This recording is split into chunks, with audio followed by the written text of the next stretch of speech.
अगर आप भी चाहते हैं नए वीडियो एवं नए ऑडियो देखने एवं सुनने के लिए तो हमारे गोल्ड स्टूडियो चैनल को सब्सक्राइब जरूर करें एवं बेल आइकन दबाना ना भूलें। बोला बोला शंकर भगवान की। बोल बम बोलो जय शिव जय शिव। बोल बम बोलो जय शिव जय शिव। डीजे विकास लीगा सीतामढ़ी।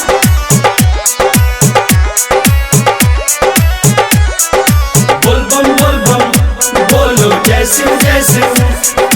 बोल बम बोलो जय शिव जय शिव। लाखों है दीवाने भोले, लाखों है दीवाने। बोल बम बोलो जय शिव जय शिव। लाखों है दीवाने भोले, लाखों है दीवाने। लाखों है दीवाने भोले, लाखों है दीवाने।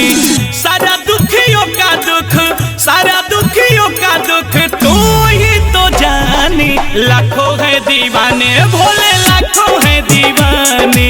लाखों है दीवाने तेरे, लाखों है दीवाने।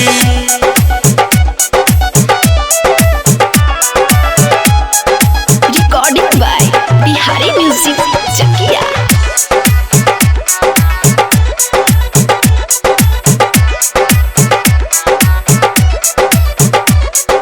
बोल बम बोलो जय शिव जय शिव। बोल बम बोलो जय शिव जय शिव। हे जटाधारी तेरा महिमा अटल है, तेरे सेवा में सेवक रहता हर पल है। हे जटाधारी तेरा महिमा अटल है, तेरे सेवा में सेवक रहता हर पल है। क्या है पसंद तेरा, क्या है पसंद तेरा, सब तो ये जाने। लाखों है दीवाने भोले, लाखों है दीवाने। लाखों है दीवाने तेरे, लाखों है दीवाने। डीजे विकास लीगा सीतामढ़ी।